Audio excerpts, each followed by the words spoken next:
I'm calling the Wednesday, July 26, 2023 Code Review Task Force meeting to order at 5:30 p.m. The clerk will please take roll. Sarah Albrecht. Here. Vicki Anderson. Here. Basil Farah. Heidi Gillis. Here. Donna Jensen. She told us she was going to be absent. Godin and Baird. Thank you. Sorry, Godin. Okay. 2 years and I'm still having trouble with it. It's only 20 years since we have started working together, right? You're going to have to give me a lesson. You. Andrew Newsma. Here. Richard Payne. Here. Patty Stockwell. Here. Shelley Ward. Here. Josh Walls. Here. Okay, we have a quorum. Members of the public may attend in person or participate online at zoom.us/join. Meeting ID 872-1214-9731. Once you log into the meeting, please use the chat feature to tell the moderator if you wish to speak to an item. More information is available in the agenda packet and on the city's website. Now onto the agenda. The first item of the meeting tonight is adoption of the agenda. City Clerk, does staff have any changes to the agenda? Nothing from staff, Chair. Do any task force members have changes? May I have a motion to adopt the agenda? Moved by Godin, I'll second. seconded by Sarah. All those in favor, say aye, raise your hand. Aye. Motion carries. The second item of the agenda is introductions and expectations. City clerk staff will lead us in this. Thank you, Chair. I did want to, because we have a lot of new members here, and kind of get them familiar with the incumbent members, and also with staff. Make sure you know who all of our staff are that are at the table, and I will start, and we'll go around the table. My name is Michelle Collins, and I think you all have known me from the interview process. If you're new, and I'm the city clerk here at Burnsville, and I've been here about 17 and a half years. Okay. Yep. So I'm Erica Henderson. I am the Deputy City Clerk, and I was at the Commissioner training with most of you. I have been here since November of 2021. I'm Shelley Ward. I've been a task force member since the task force started. I live here in Burnsville and have been here about 5 years. And you're 6. currently the vice chair. Oh, yeah, I am the vice chair, that's right. Patty Stockwell. I'm new to the committee, so this is my first formal meeting. Richard Payne, also my first meeting, new to the task force. Heidi Gillis, and new to the task force, first meeting. Josh Walls, have been here since the inception of it, a couple years ago, Burnsville resident. I'm Sarah Albrecht, also since the start for me, and yeah, I've been in Burnsville since 1986. So. I'm Vicki Anderson. I am a new task force member. I live and work in Burnsville. I'm Gordon Nambudripad. I'm as a member from the very start. I'm a Burnsville resident since 1981. I'm Brian Alden, the City of Burnsville Forestry and Community Landscape Supervisor. I'm Jen Desert, the City Engineer for Burnsville. And I'm Daryl Jacobson, the Natural Resources Manager at Burnsville. I'm Cole Berglund. I'm here from the City Attorney's Office, Campbell-Knutson. I'm Jared Shepard. I'm the City Attorney. I'm a partner at Campbell-Knutson. I'm Andrew Nusma. I'm the chair, a task force member. I've been with it since the beginning, like many of us. Lived in Burnsville for the last few years. So. And I'm Dan Gustafson, the liaison from the City Council, and I interviewed every one of you. And thanks for that. Just to give you a little idea of who's here, this task force did start back in 2021, right? Yeah, 2021. Don't want to get my COVID throws you off a year, doesn't it? It does. Or two. So this task force did start a couple of years ago, and we've been going through methodically every title in the city code. Thank you all for your comments and suggestions that you give. One thing I did want to mention right off the top is you don't have to worry about like capitalizations or that kind of thing. If you see something like if the wording is wrong or something, then it's good to let us know. But if it's just like, this shouldn't be capitalized, or this should, that kind of thing, you don't have to worry about those kind of minor things, because we have Erica who goes through all of that before it actually goes to final codification, and she takes care of all of that before we're done. All right? Anything to add? We can move on to number 3, Chair. Okay. I'll assume that people got the chance to, I don't know, I don't think we all have the full packet, so I'll assume that members had the chance to read the expectations on meetings and ground rules. I'd say that this is a great group. I'm very happy and pleased to be part of it. We are very informal on a lot of things, so if it's okay, we'll probably stick to a first name basis. And that's partially because my last name is hard to say. But we do use Robert's Rules of Order when it comes down to it, but most of it we happen to have just kind of an informal dialogue on things and build consensus. Certainly, anyone's eligible to make a motion as they see fit, and there are times when we certainly do that, as you'll see later today. That takes us to item 3, which is the approval of minutes. Do city staff have any changes to the minutes? No changes from staff. Do any task force members have changes? May I have a motion to approve the minutes? I'll make a motion to approve. Okay, moved by Sarah, Second. seconded by Richard. All those in favor of approving the minutes, say aye, raise your hand. Aye. Motion carries. All right, that's to item 4, which is the election of a new chair and vice chair. So I will now open the floor for nominations for the new chair. I'll nominate myself, Andrew, to remain chair. Any other nominations? Okay, I'll close nominations. Congratulations are in order, thank you. Okay, so then. And vice chair. Yes, and then vice chair. I would nominate Shelley, if she'll accept. I will accept again. Okay. Any other Excellent. nominations? Okay. All right, so moved. Congratulations, Shelley. Thanks. All right. All right, that takes us to questions and comments from task force and public, and that was included in the, actually, I don't know if those were actually included in the packet that everyone has, but let's go through them because quite a number of them say that staff will answer them today. So, starting, so this would be on page 9 if you happen to have a printout. So section 826B, how many days advance notice does the city give? Should there be a minimum number of days for advance notice? And it said staff can answer this based on past practice regarding notice. Sorry, I gave you my packet. Can I want to make sure.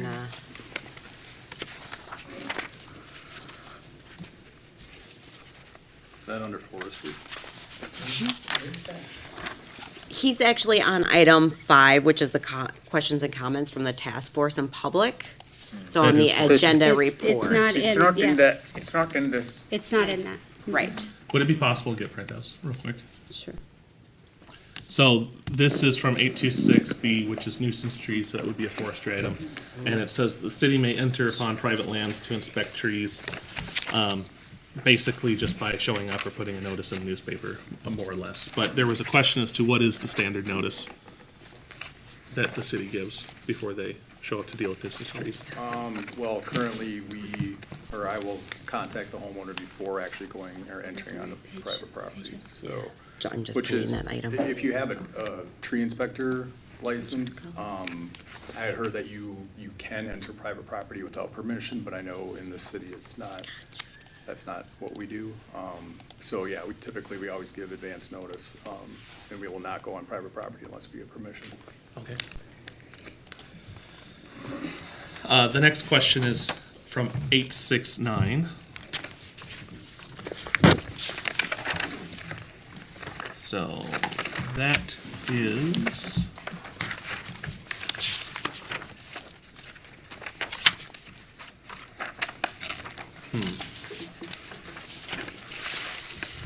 think I may have lost sight of that.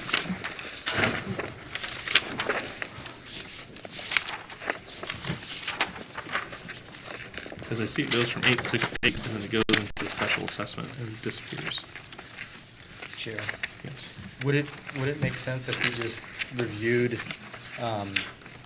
the title with this kind of side by side and try to tick them off when we go? Yeah, that's probably a good Yeah. idea, Jared. Let's do that. Okay, so we'll jump back to the beginning of this packet, page 13. The way that we typically go through this is, we've already read it, we've already made comments, and then this is the first group discussion that we're having on it.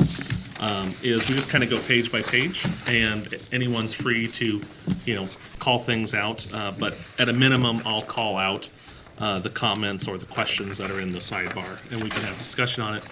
And I'll try to keep myself indexed with these questions as well. And I think everyone's familiar with the mechanism, with the style of annotation that red is strikeout and green is addition.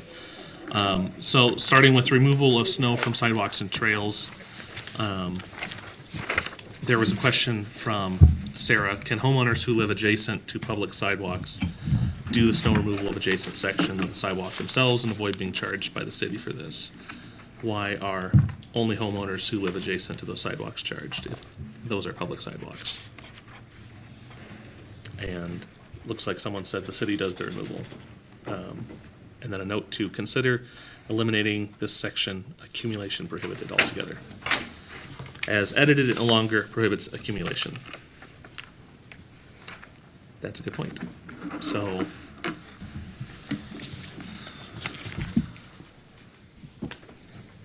It kind of removes the question then, so that's fine. it does.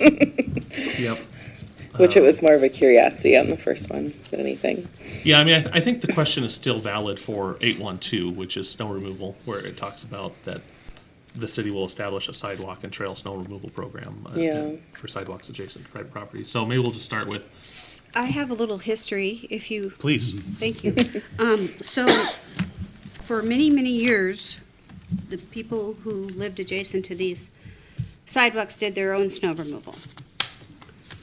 And that was part of the code, that they had to do their own snow removal. But then, there was some people who had certain hardships, like, say their backyard with a fence up to, and their backyard faced a street, and there was a sidewalk on it. Well, for them to go all the way around the block to the back side of their fence to get that sidewalk. So in those cases, the city was doing their sidewalk for them, but it didn't make sense for the city to come along and do this one that had a fence and then not do this one because it didn't have a hardship and a fence.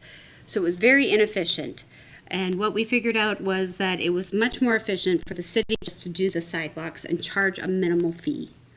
And that way the people didn't have to worry about their sidewalks. And so I think that's kind of, Dan, does that sound about right and how it progressed over the years? And everybody in the city pays some sort of fee, whether they have a sidewalk or not. Okay, that's what my bigger Yeah. question was. And I I think it's a smaller fee for the other houses, for all of our public sidewalks. So it's just part of the property taxes? I believe so. Yeah, I'm not positive about that. I think it is. That is. So is it definitely- I only know it's done a long through, discussion. is it only through property taxes, or if you actually are one of these properties, No, you get a it's, direct invoice? this is through your utility bill. Through The utility. snow removal is on your utility bill, right? I do see that within my utility bill. It's like a buck or two or something. Yeah, real it's- small, it's- if that. I think the last time I saw it was like $13 a year or something like that. Yeah, yep. Okay. Well, Sarah, do you think that answers your questions? Yeah, it does. Okay. I don't- Yeah. All right. Thank you. So, I think that perhaps we should rename 811 or get rid of it altogether, because I assume it was Cole's comment that it really is no longer about prohibiting accumulation. So, do the lawyers have any great ideas on titles, or should we just get rid of it? I think we could just eliminate 811 Okay. and renumber them and start with 812. Yeah, so snow removal from sidewalks and trails could be the new 811. And Okay. the rest would be renumbered accordingly. Okay. I think that seems reasonable to me. Any disagreements with that? Any counterpoints? Okay, so that's an example of something that generally on consensus we'd say, Michelle, just please make that update. I don't see any other comments on this page, so I'll jump to the next page if there are no further questions.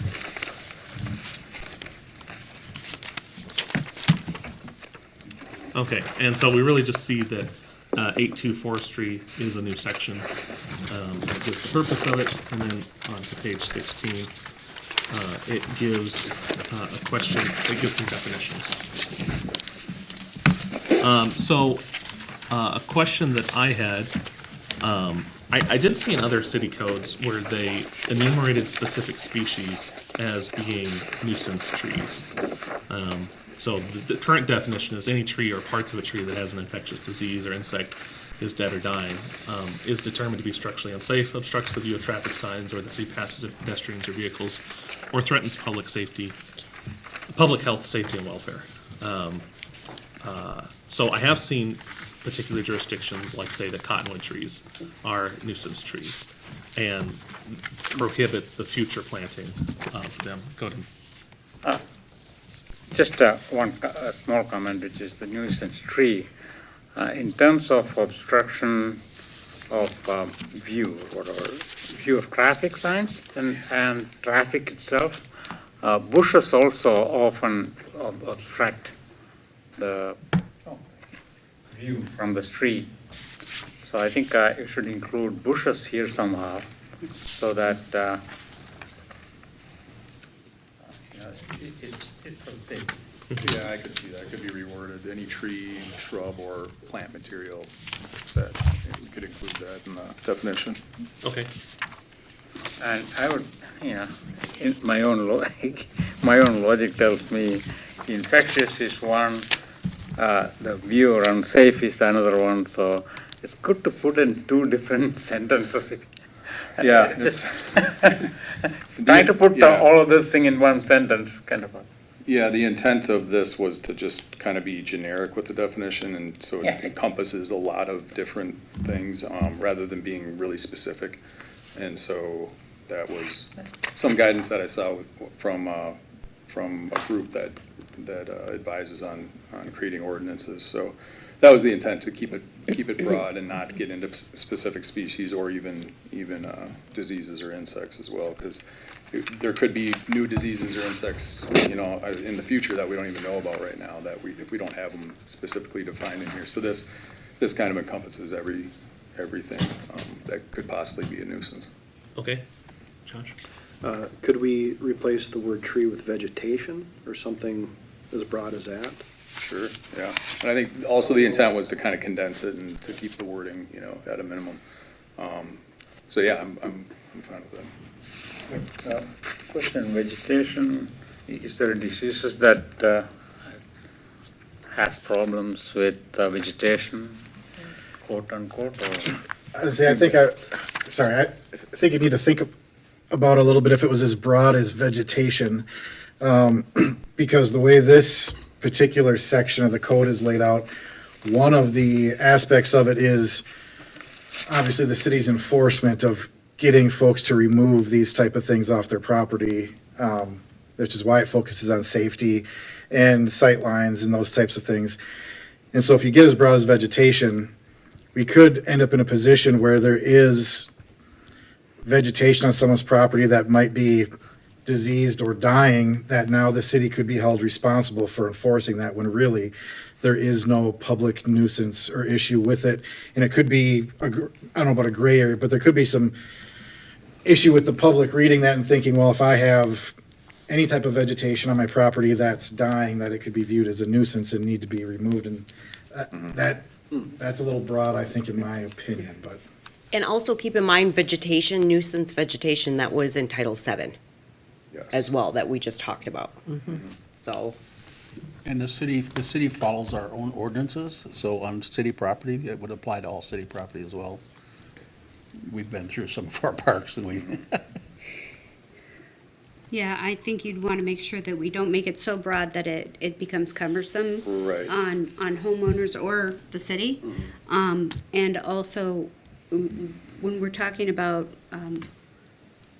especially when we're talking about it obstructs the view of traffic. Well, it's possible that the shrubs could get to that point close to traffic signs, but typically we have the setback and those shrubs aren't usually that close to be in the, but there are areas of the city where I've seen it. Yeah, the shrubs, by shrubs, I didn't mean that obstructs the traffic signs. It's the traffic itself. Because, you know, in my own case, I'm coming out of the cul-de-sac, there's a street there, and the bushes there, I don't see the car till I gets there. So Right. it's obstructing the view, and that's an unsafe situation. Sure. That's what I'm. So that's covered in chapter, or title 7. It says all trees, hedges, billboards, or other obstructions which prevent a clear view of traffic approaching. So this is more on just treat diseases as nuisances versus the visibility is covered in a different area from a traffic perspective. Good. Okay. So I am curious if, so I'll be clear. I think cottonwood trees are a nuisance, partially because they're annoying, but also because their droppings are very flammable. And I don't know if you've ever set cottonwood on fire, but it is something to behold. And clogging it up in gutters or on air conditioners both impacts air conditioners and does create a fire hazard. And so I'm not suggesting that the city force people to chop down cottonwood trees, although my neighbors would love that. But I would love to see if we could prohibit new cottonwood trees from being planted, given that many jurisdictions consider them to be nuisance. Right. I don't remember the last time anybody's purposely planted a cottonwood, I guess. But, right, I mean, because cottonwoods are not invasive, so, I mean, we're not gonna go remove cottonwoods because then, you know, we're not gonna have many trees left if we did that.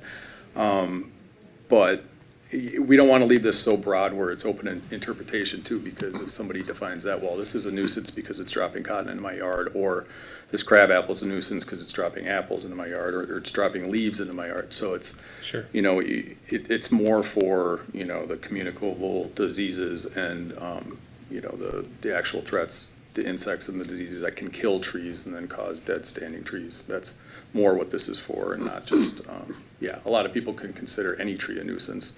But that's not, you know, we're not gonna enforce that. But there are certain species that we prohibit planting, or we recommend against it. I mean, it's hard to inspect everybody's private property when they plant a tree. But I believe that is on a list in the landscape title.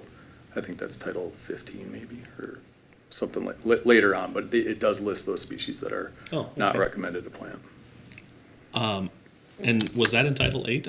I didn't recall reading a thing with a list of species. I think it's in the zoning code. Yeah, Title 10. Yep. Title 10, yeah, 10, Gotcha. okay, I was Yeah. close. Okay, well, that handles it then. Nope. Okay. So do we think that the definition as it currently stands, there was the discussion on tree versus shrub, vegetable, is that sufficient? Or do we want the city to look at that and come back with a better term potentially? Explanation was good. I Okay. think it's good as is. Okay. All right. Page 17, the right-of-way. Task Force Member Payne, note where the community can find maps or determine right-of-way for specific area. Yeah, I wasn't sure if this was appropriate for the definition sections or not, but if we're defining right away, then, you know, I think most community members probably have no idea where the right of way actually is. So our general practice has not been to cross-reference extensively with specific numbers because those change frequently enough. Although if we were to say, you know, the city has them or something like that, I don't know what a good mechanism would be for people to know how to find it. Yeah, so there's online maps, the GIS mapping, that would show an individual property and where their right-of-way lines are. It's Dakota County's GIS system. And there is not a one number fits every lot situation. There are some lots that are different, especially when you get unusual shaped lots, or if you're next to a railroad track, or if you're next to other things that could cause your easements and your right-of-ways to be different. Okay. It's a good idea, though. I do get that question a lot, so it might be a good idea to put a link or something on the website where people can easily, access that information. Yeah, make it prominent somewhere that, yeah. Often this type of thing falls into not a matter of the statute, but a matter of policy. And, the city explaining to us how they do that communication to make sure people who have those really good questions, can see, to see where the right-of-way definitions are, the different zoning maps are.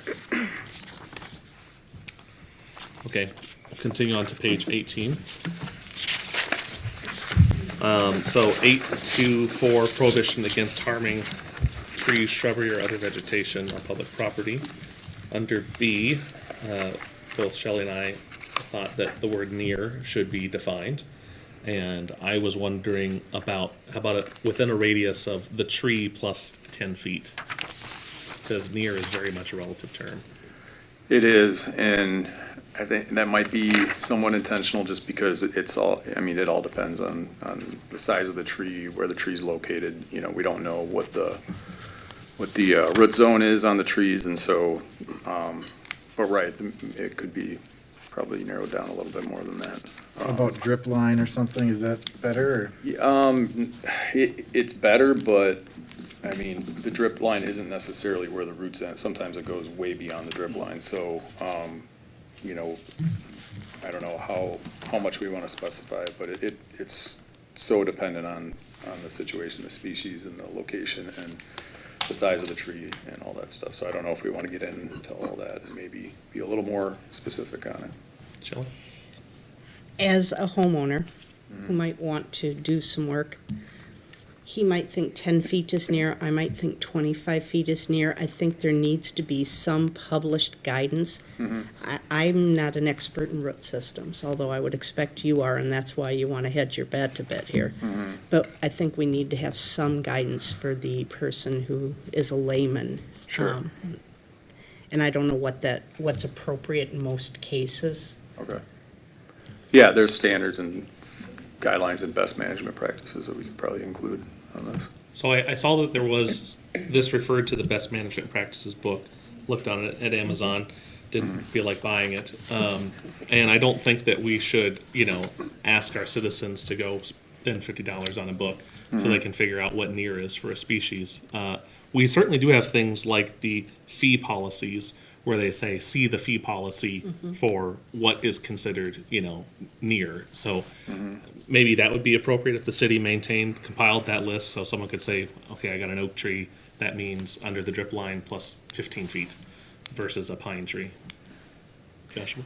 Is this solely for public property or for private as well? If it's public, more This is than likely public a property. contractor or the city would be doing it anyway, so you'd have your best management practices and. Yeah, it's public property, so we wouldn't enforce, anything on private property, but if they're gonna be working on a boulevard or doing, then yeah, we would want them just to provide some protection to the public trees, just to make sure that they're not doing any damage. I would think if this is public, then this is probably maybe less of a concern because you'd be dealing with the city entity or Right. contractors versus Yeah. a layman. Typically, you have to get a permit, and if they don't, and we see some kind of activity going on that's not permitted, then at least we have this to say, you have to. So if a tree is like on public property, but it's right against the lot line and it butts up to my house, and I decide to start digging right next to the lot line, do I need to seek, I certainly could be within the root zone, but Right. this wouldn't, since I'm on my property, that's not public property, so the city, we'd say, well, that's unfortunate that someone does that, but we wouldn't be restraining them with this ordinance because I'm not actually digging on public property, even though the roots started on public property and now come into my property. Is that correct? Ideally, it would be nice to require that, because it's, if one neighbor is digging on their, the same situation could be if you're digging on your property, but your neighbor's tree, their roots are, I don't know if there's any protection against that, but it would be the same type of thing where at least it gives us some, a little bit of backup, I guess, when there's construction going on. For new developments, there are requirements for developers to adhere to these requirements. But this is more for, if we notice on a boulevard, if somebody's piling up equipment or material against a tree, or if they're digging or excavating or anything like that, we can point to this ordinance and, at least we have a little bit of backup for dealing with that. Okay. Chair, question, I just want to make it clear, I think for the task force, we are talking about trees that might be on someone's property per se, but it's within the right of way, so it's like a boulevard tree. So the city could take it down if it needed to, but the property owner can't take it down, right? Correct. Yeah. So just so everyone knows, you may have, near the edge of your street, you might have a tree that's actually within the right of way, and therefore that's a tree that would apply to this section. Or on park property, same thing, if you're, Okay, well, then I think in that case, I think it would be prudent for the city to publish a definition of near for species, since this certainly, to Jared's point, could be on my front lawn, even though it's on the right of way. yeah, that- we can do that. Okay, So I'm gonna put down that, Brian will come back with, either a clearer definition or some sort of solution to what near could be. and then on C, Member Payne comments, about who and where are the fines determined. I forget, I mean, typically, I think there's a fee schedule, right? And we don't publish the fees in the code because they change. But I don't think we really annotate where to find the fee schedules, right? The fee schedule, it is part of the city code when you look at the online version Okay, now. Before we had self-codification capabilities, we had to pay for every time we changed a single word on any page, so much per page. Now that we have our own codification, we have included it in the city code, so it's like the last title in the online code version, and that is updated as we change the fees, it's updated. gotcha. Yeah, I think my intent here was more, there are other sections, and can't remember the exact verbiage, as determined by the city council, so on and so forth. Here, it just doesn't define who is actually setting the fees. Or the fines and the penalties. And that would probably be the courts, right? I mean, I don't know if the city, because that all depends too, as well. You might know more about that, or, because it depends on the value of the tree. I mean, the value of the tree is gonna be different for every tree that gets damaged, and they're gonna be,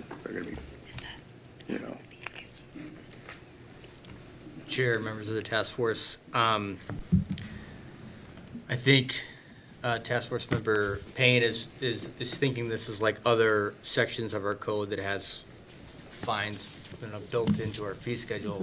Sounds like, Brian, you're saying that this is referring to if we brought a lawsuit for the value of the tree, or? right. Well, yeah, I mean, I guess. And that would all be dependent on, again, the size of the tree, species, all that stuff. So there's not one set fine for that. So is it more a damages situation than a violation? Is the terminology off, is what I'm wondering? And Brian, this is from the kind of the model ordinance? Yeah, I mean, this was language from the old code that was just kind of left in there. So, I can, Chair, members of the task force, I can do some research on this provision, see if we can kind of tighten it up and make it. There was, I'm trying to think, probably 3 years ago, we did have an instance where a resident hired a tree contractor to remove some trees on their property and then extended it into the park and removed a bunch of trees that was on city property. And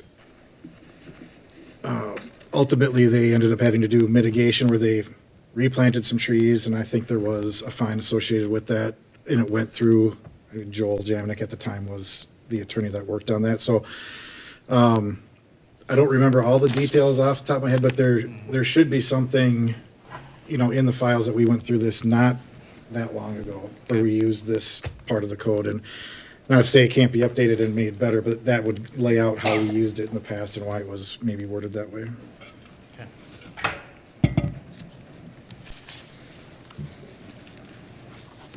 Okay, I think that's a good action item. We'll move on, page 19. There was a comment by Vicky about his or her property should not be stricken. Did you think that took away from the readability of that? Let me just reread it. Yep. 825.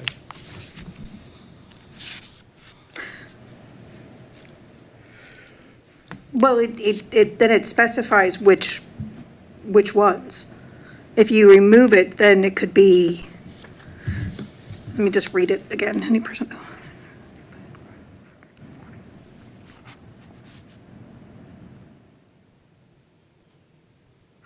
Right, so I think on his or her property, then it specifies which ones you can't, you can't or prune, or you can prune. I think it just adds specification. I think it just clarifies which ones are in question. I think I get your point. Any person owning or occupying private property bordering on any right-of-way that, without specifying their property, it's like, well, I can go to my neighbor's property and go ahead and, Right. I went out and measured, and I'm gonna go ahead and take care of it for them. Right, exactly.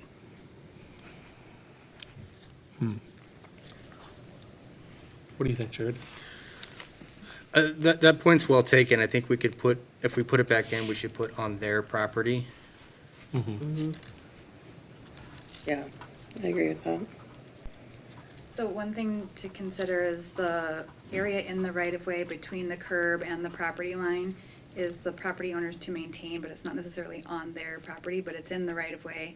And if there's shrubs or anything in there, it's their responsibility adjacent to their property to clean them up from the sight lines. So is that the reason for removing it, is because it isn't really their property, it's It's Right. within the right-of-way too, and then a lot of those issues are not on their property if there's creating a sightline issues, and the question was asked, how far back is the right-of-way, and it does vary, but can be 12 feet or 15 feet back. So then it's adjacent to their property in the right-of-way, it's still the property owner's responsibility to trim those back. That makes sense to me. I have no opinion on whether it's there or not. But I can see you don't want them to go across the property and start trimming away, so.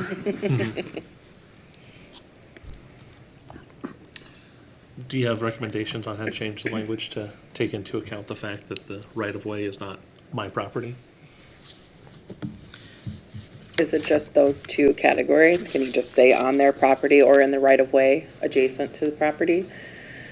Or are there other categories that could exist? That's all I can think of is the adjacency. Yeah.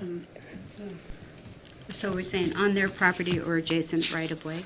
And, Jared, correct me if I'm wrong here, but, or maybe Jen, you know the answer to this, that is the homeowner's property. We just have the right-of-way on that property. We don't own that property. The homeowner still owns that piece of property. It's just we have the access. That's our right-of-way. Yeah, I think, well, and Right, Jared so, can speak some to it, people it's a little view it as sticky. It's not my property. I don't have to do anything with it, and I don't think we want that to be conveyed. Yeah. Let me try to, not to get too professorial here, but we always talk about it in law school as property is a bundle of sticks, so you don't have all the full bundle. Your property is encumbered by the right-of-way, so you don't have the full right to do whatever you want to in that piece that has the right-of-way on it. Vice versa, the city doesn't have, carte blanche to your entire property. They can, do the things for which the right-of-way is meant to be done, right? So it's sort of it's a gray area. I don't know if that's a good explanation. But it does seem to clear it up if you had that adjacent to the right-of-way or on your property. Yeah, on their property or on the adjacent right-of-way. Josh? So for boulevards and as such, if you had a blank boulevard and you wanted to plant shrubs, flowers, or trees, that would still have to get an approval from the city because it is part of, it's not necessarily their domain, but it's a shared right-of-way / responsibility, like you were saying. It depends on what you're doing in the right-of-way, so you need a permit to plant something large. Or I think later on, there's a question about planter boxes, but there's things like retaining walls aren't allowed in the right-of-way, structural things aren't allowed in the right-of-way, and shrubs that are a certain height aren't allowed. So there's some things that are, annual plantings, things like that. Concerns of depth for hitting utilities, height for obstructing Height for views. obstruction, Yeah. with the understanding that if the city needs to come through with a street improvement project or utility comes through, that there's no obligation that we put it back. Yeah, makes sense. And we do require a permit for trees to be planted in the right of way. Yeah, that's what I thought, yeah. And that's just to make sure they're planting it far enough back, or it's the right species, or whatever, so they're not just, planting whatever in the right of way. But currently, the city does maintain all trees that are located in the right of way. And same thing, if a homeowner chooses to do their own pruning or whatever, they still have to go through the permit process for that too. Okay. I think we're resolved on that. We'll go to page 20. Nikki points out that this is a repeated definition, and that's true. So do we need to, I actually like how this is enumerated better than the actual definition section, but I don't think we need it. Would that be right? Because it is just a repeat.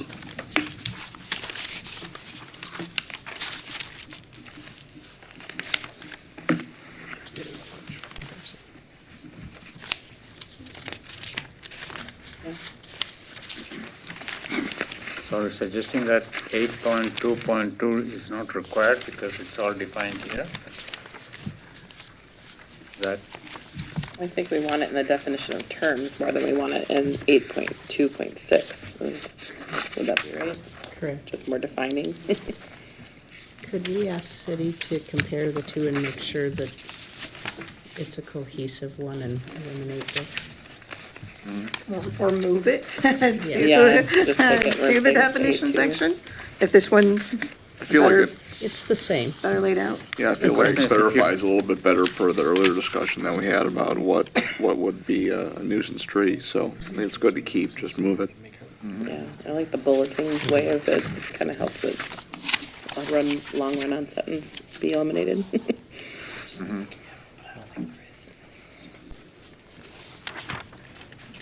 Well, I think the easy solution to that would be to change this so it talks about nuisance tree and then it just refers back to the definition. Yeah. Members of the task force, the question I was kind of struggling with here is whether or not we have a definition for nuisance trees, but we don't have a express prohibition. I think this definition we're looking at is trying to do that. But I think we need to make it more clear, and as the chair pointed out, the B section might be where we do it. We just kind of incorporate it and make it clear that there's a prohibition on nuisance trees, and then it refers back to the definition we had before. We can clear that up. That would That make work. sense? Okay, so we're gonna rewrite, 826A. Probably removing it because well- it is the definition of nuisance tree, and then rewriting B, so it refers to nuisance trees as defined.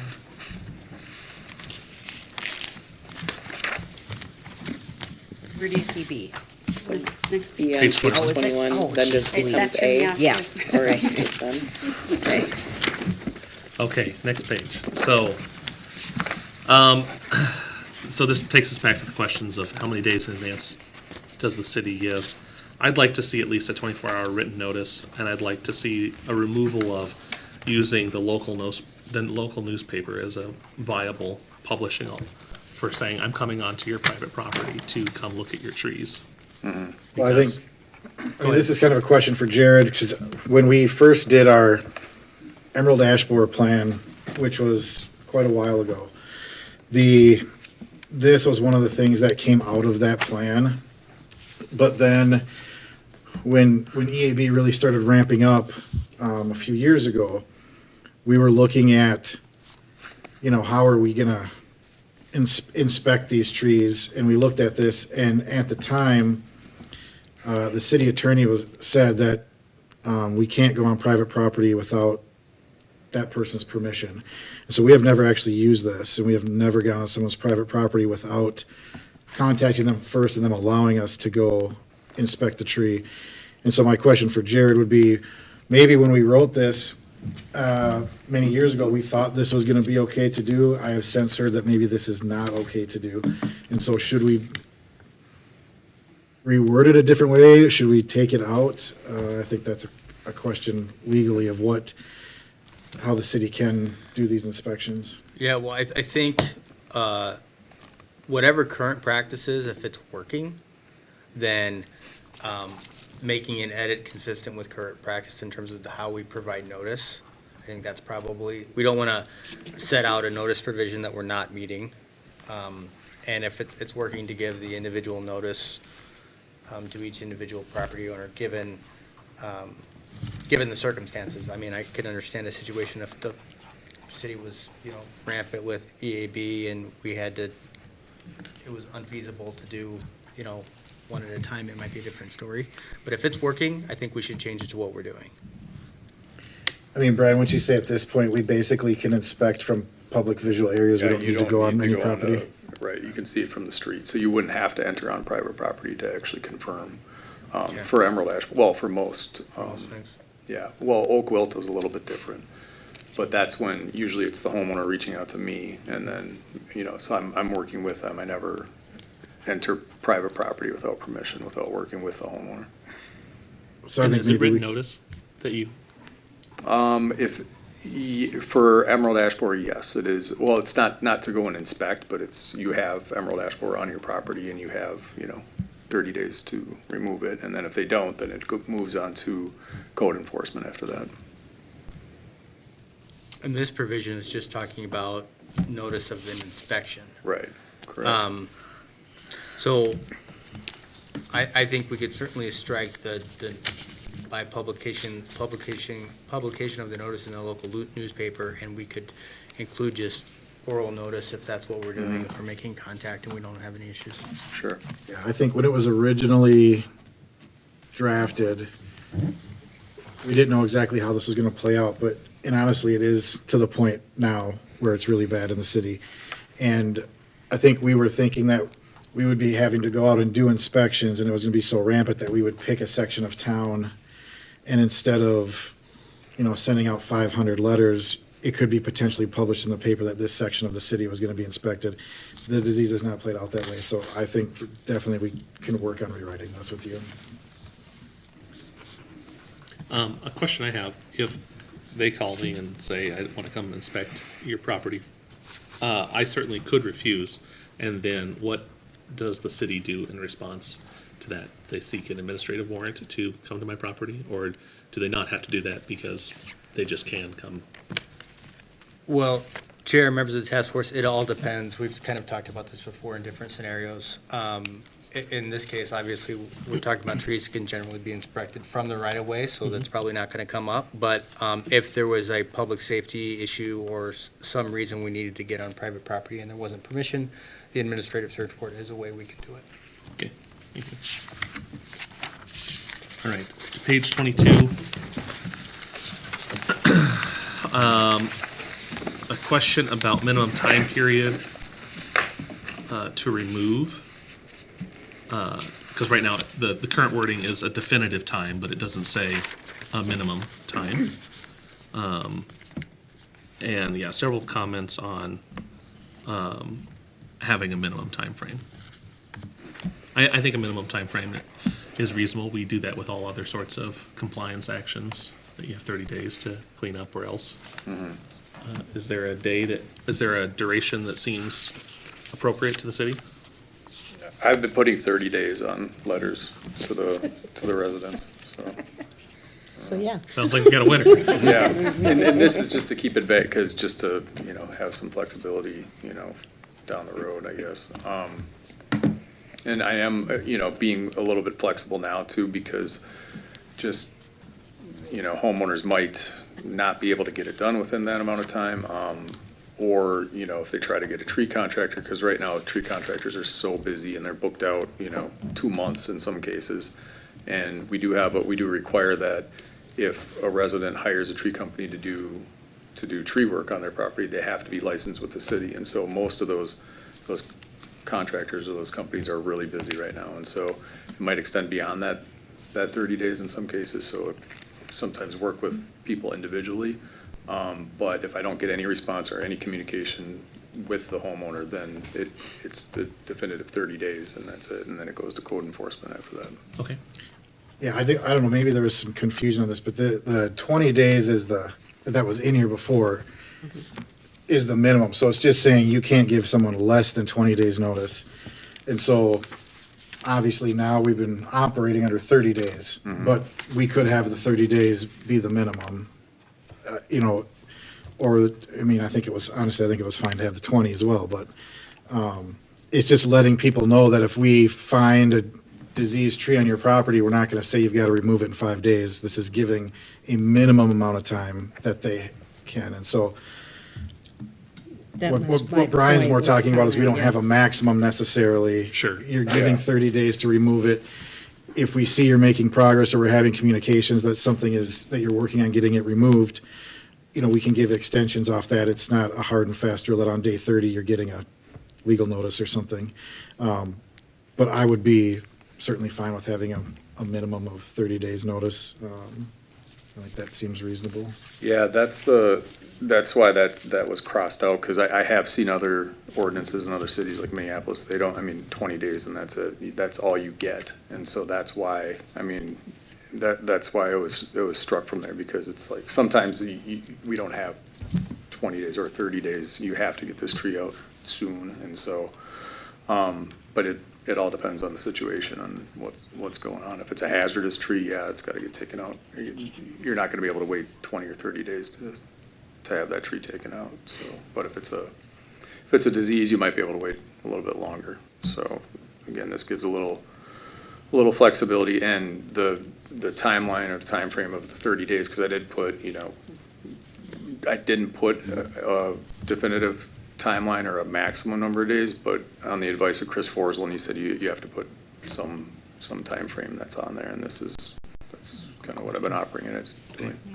Dan has a quick question. What happens when we run across residents that can't afford to take that tree out? So for the most part, compliance has been pretty good, but I have run into that a lot. It's been the last year where we've just gotten slammed with the number of dead ash trees that are out there. So there is a code cash program that Chris in Forsland and code enforcement, he told me about. So every time I send a letter to somebody, I'll put the code cash card that has the information about that program. So we make the residents aware that there can be. Yes, there's a little bit of financial assistance, but right now, and if it goes the route of having to go the assessment route, then we might have to go down that road in some cases And that too. can be paid off over 15 years on an assessment? Yeah, and it's, so. Second mortgage? Well, 15 years on $2,000 is not a big payment. Shelley?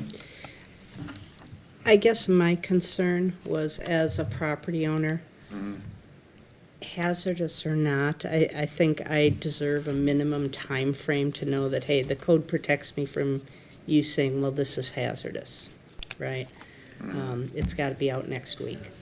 And so I think whether it's 20 days, 30 days, whatever the appropriate time frame is, I think that regardless of the situation, that the homeowners should be entitled to a minimum period to solve the problem before you could potentially take action, even though we know the city's friendly and works with people. You guys have been great on everything that we've come across here, but I think the homeowners deserve a minimum time frame from you.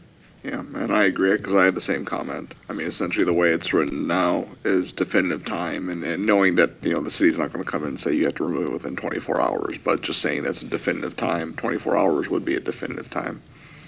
Sarah? Well, that's kind of where I was headed too, but just knowing, is there anything that would cause an urgent need to deal with something? Like, is there an example of something that would need to be dealt with within 10 days rather than, Or like- within 24 hours. If Yeah. there's a large tree that has an obvious crack in it, that's, like, is- you can tell is- it's, Is going to fail imminently, then yeah. Okay. So there would be a situation like that.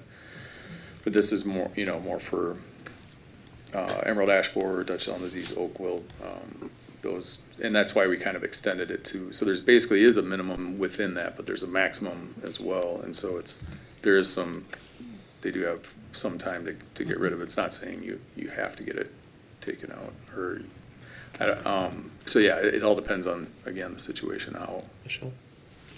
Chair, can we, Brian, would you find it helpful if we gave the opportunity to kind of rewrite this and say, minimum time for is this amount, and maybe it's 20 or 30 days, whatever you think is most prudent, unless deemed hazardous by you? Yeah. Yeah. And when it's a that- hazardous Yes. condition, then you set Yeah. the time. Yeah, sure. Is that? That's Yeah. exactly what I was gonna say, so, Perfect. But would there still be a maximum amount of time? I mean, because you can't just say, well, we're not gonna make you do it within 20 days, but. No, I 'cause think the haven't city seen- can certainly set a maximum, but Right. the conversations we've been having is there's a minimum time to start the process of compliance, which is, if we don't hear from you in 30 days, then we have the right to come and Yes. take an action against you because you haven't responded. But certainly, the city has the right to say that the thing must be done within a certain time, and I don't think our practice has been that it has to be in the code to specify that it'll be no more than 60 days, with the exception of like liquor license transfers on death of a family member.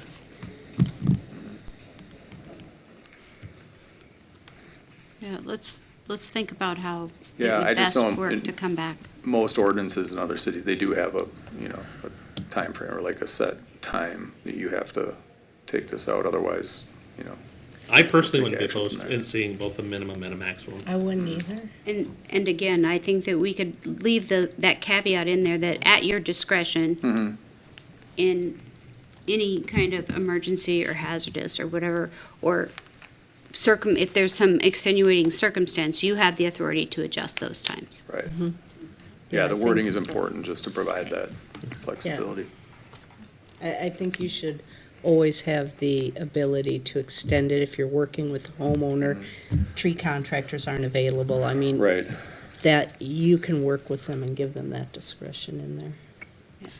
Yeah, and that's something to take into consideration too, because that's kind of currently what I'm doing, because we don't really have the staff to, enforce. But residents have been really good about being compliant, because they want to remove these trees, because otherwise, yeah, it's going to cause damage to their house or their property or their neighbor's property at some point, so. But I think what we want to encourage is to make sure that if somebody's got an issue, that they're in contact with you and they're letting you know, I'm trying to get this resolved. If there's an extenuating circumstance, then you have the authority to allow for that. Or if there's some sort of a emergency situation, you also have the authority to enforce that. Yeah, that sounds good. Okay, I think we're all in agreement. We'll move forward to page 23. So each, on 828 penalty, each day a violation remains on the property is considered a separate offense. I don't recall us using that type of language, that it's a sequence of separate offenses. Maybe I'm misremembering our past. Didn't we do that with fireworks? Can you remind me that? I can't tell you what chapter it was months ago. Maybe somewhere in 6, but I thought we had that when people were storing fireworks illegally, for lack of a better definition of any violation that extended every single day they were being charged. Chair, members of the task force, it's a common provision, it's probably in our general penalty provision that's at the front of the code, that a violation of the code is separate offense on each day. Okay, Yeah. Trailers too, I think we did that. okay, Yes. okay. Looks like there was some edits made, and then, at the bottom, what is significant maintenance? Is it based off of scope of work, amount of time it takes, permits, cost? So railroad line owners must notify the city prior to any significant maintenance. What is considered significant maintenance? So, recently we had a railroad come through and take out their lines at a crossing, and it was significant because it caused traffic, rerouting. So that would be significant, but something along the lines that didn't cause any sort of, traffic control or very temporary traffic control, routine maintenance would not be something that we would need to be made aware of. So it's something that would cause, lane closures or roadway closures or detours, Okay. or something of that nature. So is there a way that we can express that in the statute to clarify the types of things that would be significant? I mean, could we do something such as requiring closure? Would it be as simple as saying, other than routine maintenance? Something above, something more extensive than routine maintenance that could potentially affect traffic, blah, blah, blah. Yeah. Well, I would say that probably it's not routine maintenance to take your lines out. Right, But that's- if you don't take if the lines that you're taking out don't intersect with the public right of way, then it's kind of immaterial. So I don't think the routine maintenance definition is probably sufficient by itself. So I think they only need to pull permits when it is outside of the railroad right of way, so at a crossing. Okay. So if we were to say maintenance that requires a permit, Yeah, I think that's what it's saying on this, and maybe it could be reworded to be more clear, but, the necessary permits have to be applied for when they're outside. And that would be obstruction permits or lane closures or anything like that. That's a right-of-way permit that's impacting the city's right-of-way. The railroad has its own right-of-way. right, but necessary permits, to be pedantic, are necessary because some other statute has made them necessary, not because this statute has made them necessary, right? Yes, probably.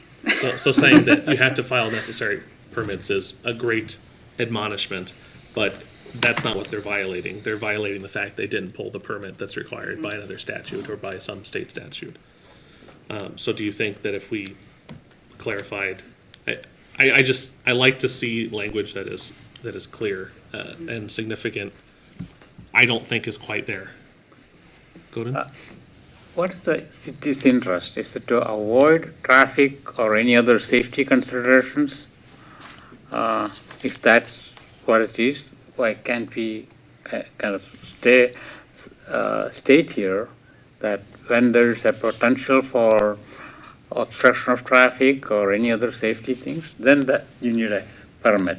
So there could be some instances where it is routine, where they need to close a lane, but they're not doing anything for a substantial amount of time. So it could be an hour or something like that. And we wouldn't need to necessarily be informed of those kinds of things. But the instance probably where this was rewritten happened in the recent past. And so we know that it was a big deal. So it was significant. So we use that word. But we could probably look to see if there's a different way of saying it. There is routine maintenance that we don't necessarily need to know about that could have a minor traffic impact. Yeah. City's interest is to avoid traffic impact or other safety. So can we state here if this this happens to make a traffic impact or safety or something like that? I don't know the exact wording, but then they need to take a permit. So there's two things. The railroad right-of-way crosses the city's right-of-way, and when the railroad is in their own right-of-way, they don't need a permit. It's when they go beyond that they need the permit. And what we're saying is, if you're doing work within your own right-of-way at a crossing, that's significant, that could have an impact. We just need to be coordinating on it. In this case, we were coordinating with them. The city set up the traffic control. The city did a bunch of work in the case that I'm thinking of. I think we can, maybe, Michelle, if it's okay, we can look at coming up with some rewording for that to make it more clear. Okay, Bring that back next month. perfect. Okay, let's continue to page 24, bottom of it. So commercial establishments, numbers required. And then a comment by Vicky that a commercial building with multiple businesses needs to be made exempt from displaying the business name unless each business has its own exterior door.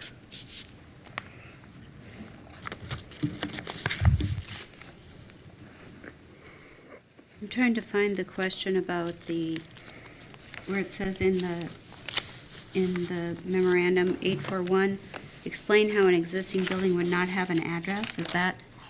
Am I not seeing that in here? Am I in the wrong section? Yeah, you're right. We skipped over that, so thank you for catching that. So 841, I guess we'll jump to the top of the page. The owner of any building, either currently existing or that will later be built, shall request a street address from the engineering department. And someone's asking, well, how would they not already have a street address? So typically that comes about when a property replats, and so they're creating new lots. Okay. It also could be that a property has a site address, and that's just automatically the building address, but then they add a second building. That building needs its own address. So there's a couple of ways that could happen. Gotcha. Okay. And then 842A, what are the consequences and violations of fees imposed if a homeowner does not have their house number displayed on their home or at all? That's incorrect. Chair, there's not a specific provision in here, but so it would default to the general penalty we have at the front of the code, which is a misdemeanor. Okay. Yeah. Okay. Thank you. Michelle? This question has kind of bothered me in the back of my mind is why do they have to display their house number? For emergency services. So that they can be found in the event of Public calling safety. 911. Kind of nice if you want a package delivered to your house. Well, no, my house, when I bought it 6 years ago, did not have numbers on the house. What if you're And tired they of jumping? managed to get by with that. I think the city's interest is from emergency services Sure. perspective Okay. and making sure that we can find people. Thank you. Josh? Is there further regulation on the lettering itself, other than 4-inch? I'm assuming that's vertical, but like a 1-inch stroke or anything like that, so it's not like pencil thin, 4-inch tall? Well, it does have to be readable, although it doesn't say by who. Correct, yeah. But usually when I'm doing signage, you have to count, you have to find some sort of a regulation that you're gonna utilize, an industry standard. Typically, it's like, anywhere from a 1/2 inch to a 1-inch, stroke, contrasting. 4-inch, I see here minimum size, I'm quite certain that means vertical, height. But yes, readable would be intuitive. Yeah. But yeah, I don't know if there's any further explanation on that. Sure smells like something lawyers have boilerplate for. Chair, members of the task force, I think the only regulation we have here is this provision. So if I don't know if there's anything else in a city policy or anything, but I wouldn't think so. We worked Yeah. on this with the fire marshal. Yeah. So we can check with him if there's any more detail he can provide. The 4 inches came from the fire marshal. We could even just add the word 4 inches in height for clarification. Joshua's It seems intuitive, but yes, you may. Not Yeah, much it's deep. really good to have it. If I go 4 inches wide, just for the heck of it, then I did it. 1 inch high, 4 inch wide. During hours of darkness implies almost you have to light it.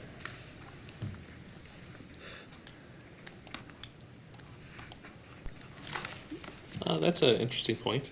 contrasting? No, during the hours of darkness.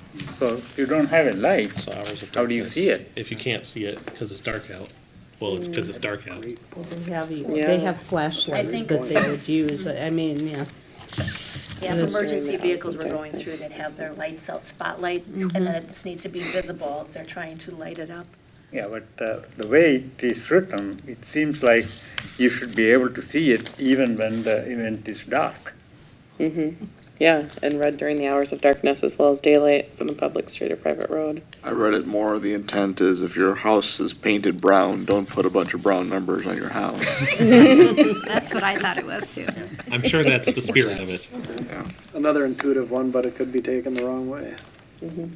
Although no one does.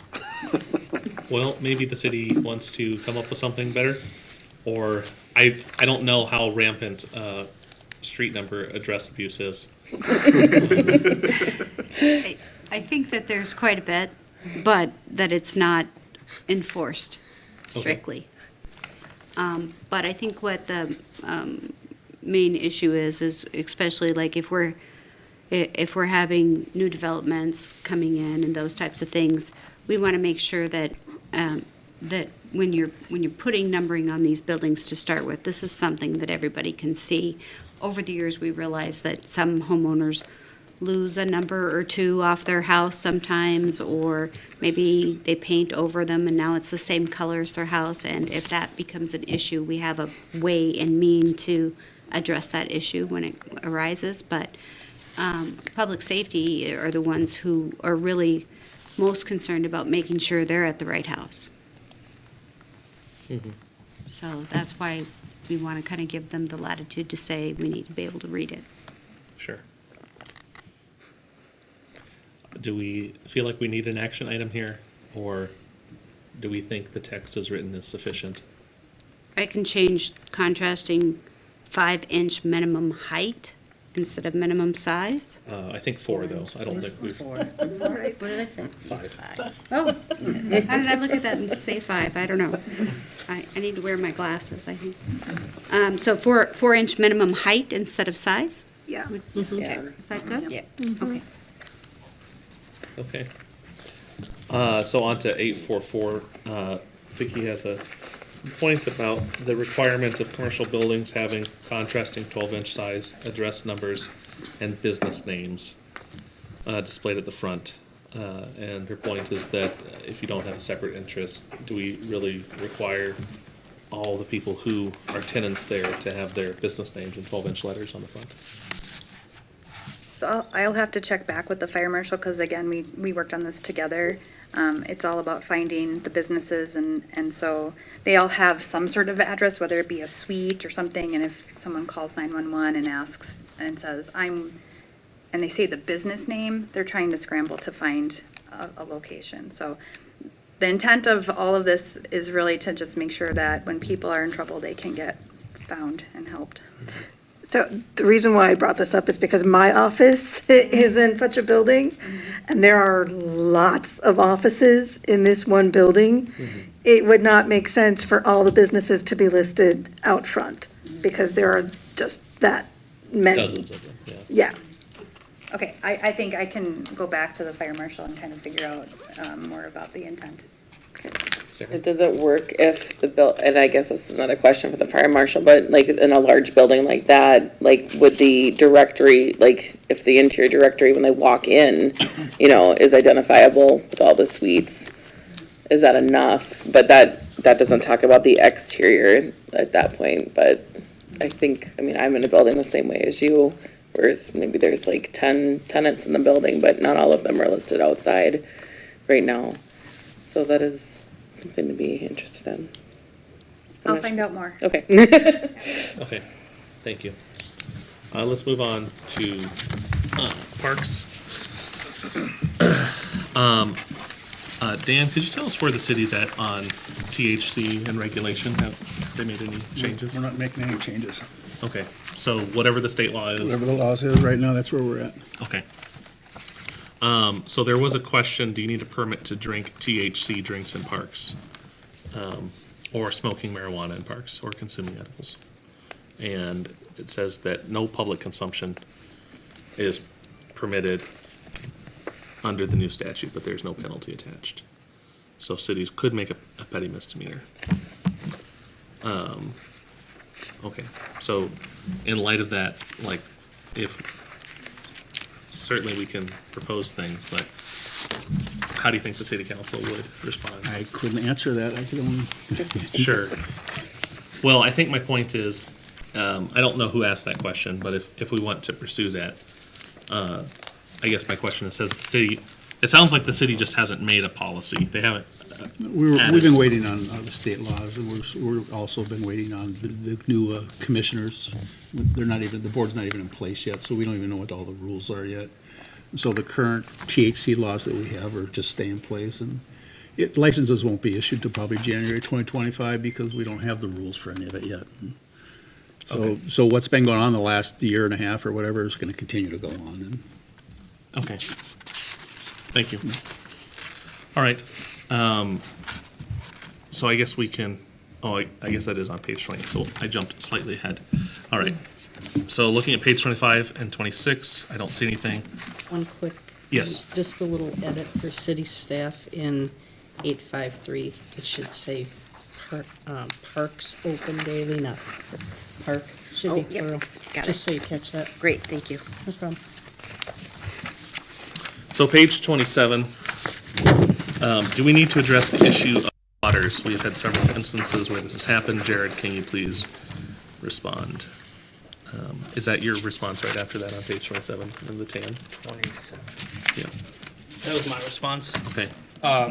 He's asking, if we need to address the issue of squatters. My understanding is he's talking about people staying at the park. But you already have park hours in the same section. Okay. And so anybody staying at the park is already violating the park hours. So I don't Gotcha. think you need to add anything else. Okay. Thank you. Moving to page 28, Member Farah suggests I would include THC drinks with the alcohol consumption as it has the same effect of drinking alcohol. And then that's where the question came in. So the statute says alcohol beverages may only be consumed and displayed in a park subject to the following provisions, and you have to have a permit. So right now, if I understand, the city hasn't added that, and it's not required by the state. So while the city would require that you get a permit to drink an intoxicating liquor, you could consume THC in the park and wouldn't need a permit for that. Under the new laws, the THC is legal Okay. drink, so, and we do allow drinking in some of our parks, so. Right. Yep. I personally think that aligning the controlled substances, that the same way we treat liquor is the same way we treat THC. I think that makes sense for consuming it in the park. What do other people think? What's the purpose of controlling how it's consumed before you do that? I mean, why can't they drink in the park, for example? You can drink in some of our parks. Some of them. Yeah. Which ones can you drink in? Do you know one of them offhand? Nicolet Commons, I know that one. Oh, sure. So what's the point of regulating Center that? Park. It's just to Civic protect Center how Civic it's Center done? Park, yeah. I think Alamagnate's another one, or, yeah, Alamagnet. So are there any parks that you Lac can Lavon. think of where you can't just drink in the park? Offhand, I haven't really looked at. You're not going Yeah. park to park drinking? No. Okay. Understood. Well, I think that's a legitimate question, Shelley, that why are we treating them different, but why, in general, do we deny drinking in park? Well, and it's like, I'm looking at item C, and that's what kind of drove my question. No person shall display or consume any alcoholic beverages on or within 30 feet of any roadway or parking lot within a park. So why do we care if it's in a parking lot if the vehicle isn't moving, for example? I mean, you've heard tailgate parties. Do we basically ban tailgate parties in parks?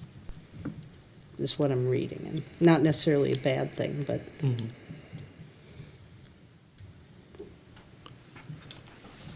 Does city staff have any history as to why the prohibition of intoxicating beverages in the parks is there. Unfortunately, I don't think we have anybody from Parks here tonight, but we can find out more information and come back to you. Okay, I think that's reasonable. I think then we can maybe resume that conversation once we have some more information. Okay. Page 29. So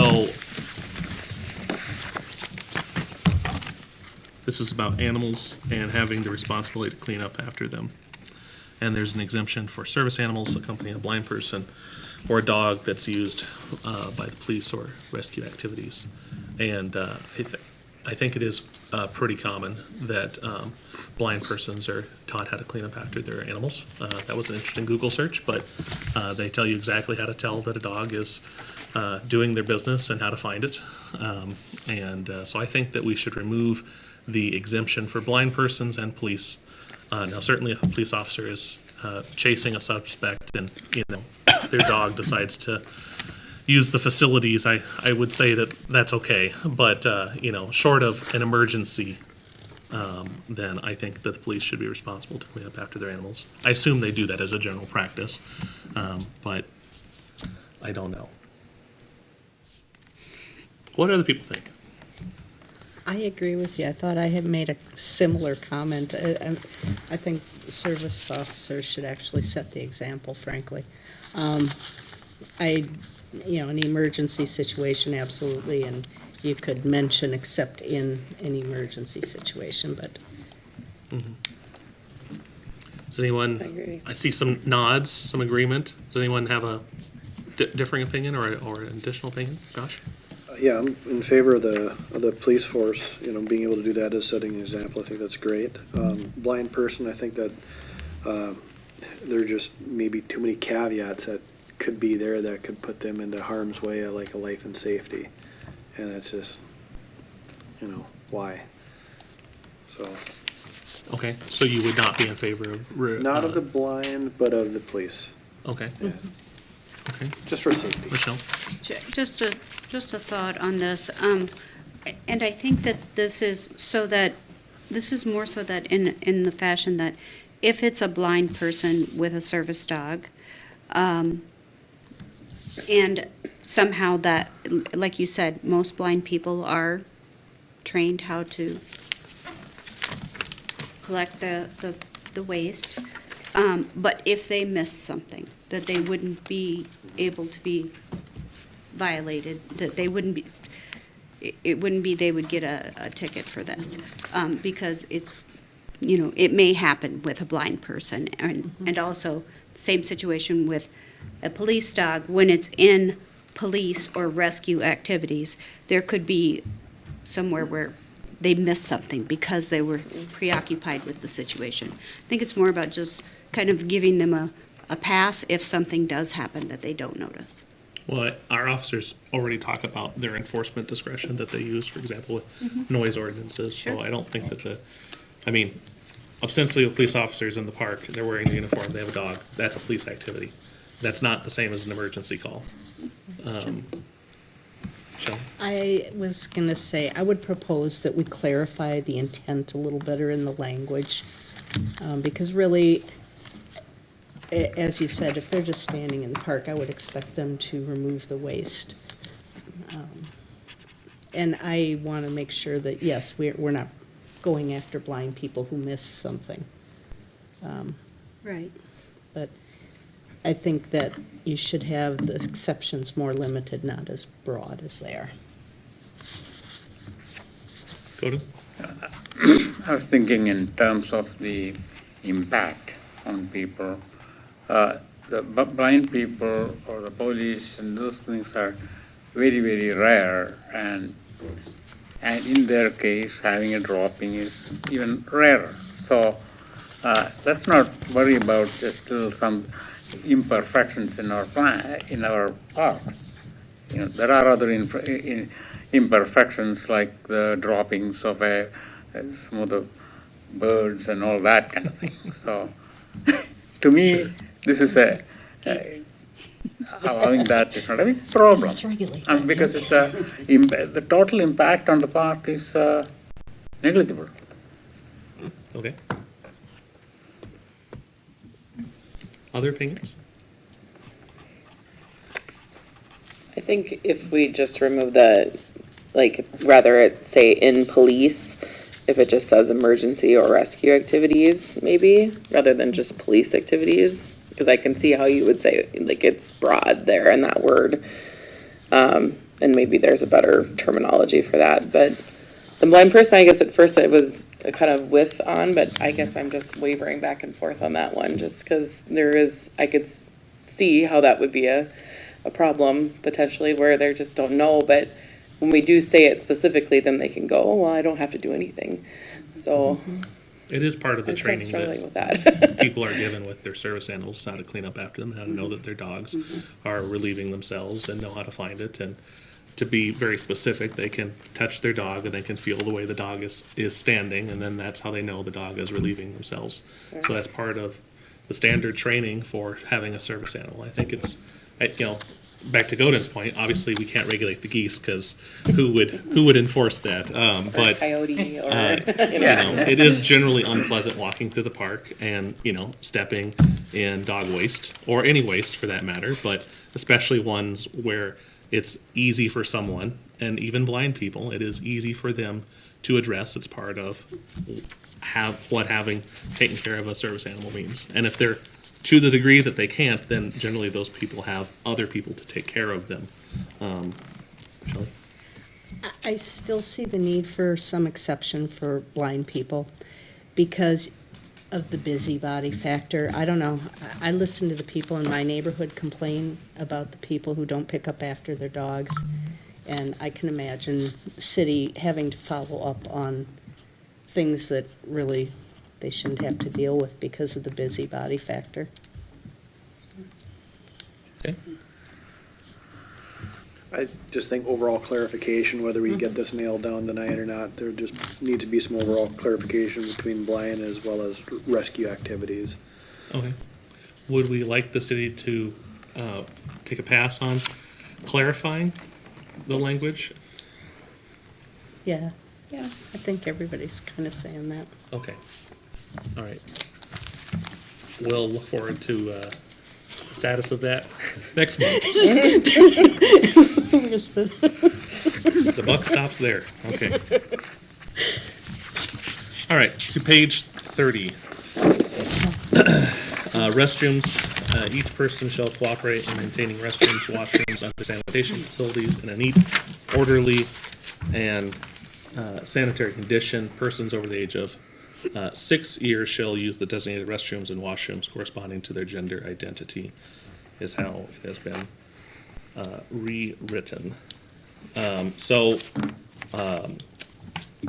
think there are at least two items in discussion here.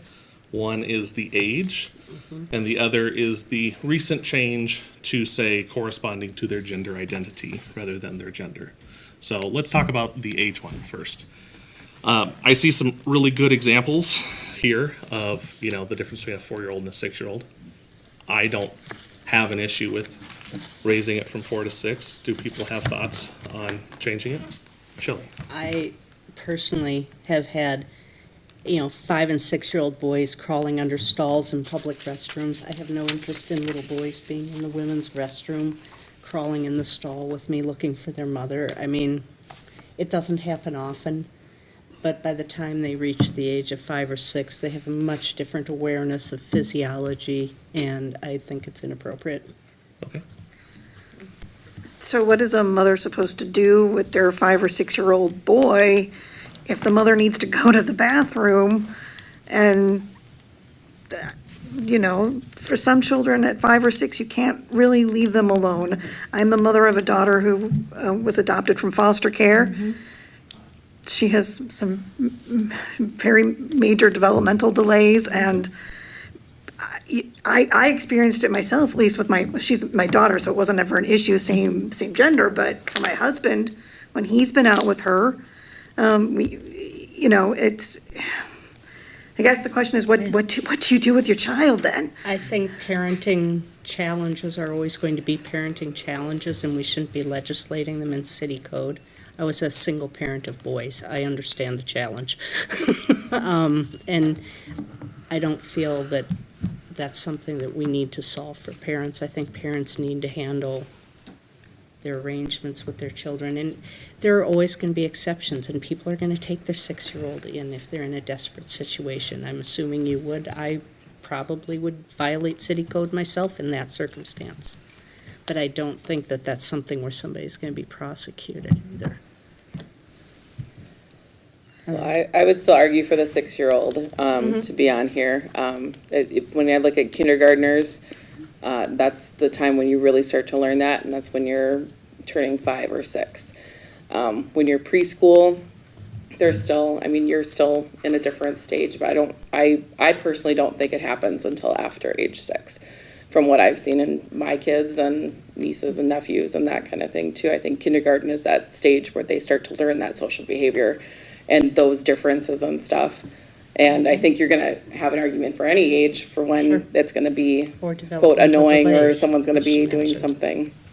But from just what I've seen with preschool and that kind of stuff, I feel like the progression is at that 6-year-old, and that would be my argument for it.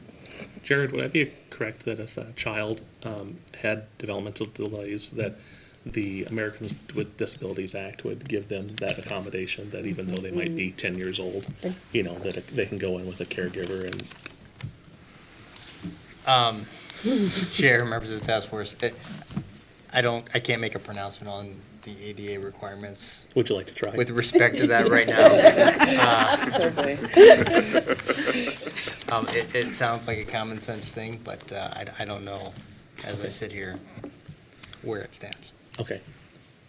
ADA accommodations are usually very fact-specific. That have to go with like a back-and-forth request, and whether it's proper for the particular individual in particular circumstances. Thank you. Josh? That is accommodated with unisex restrooms with ADA to be able to accommodate that, so we would get into certain situations like this that are unique. That would just be one of those situations that we'd hope people to have the graces to be able to, look past.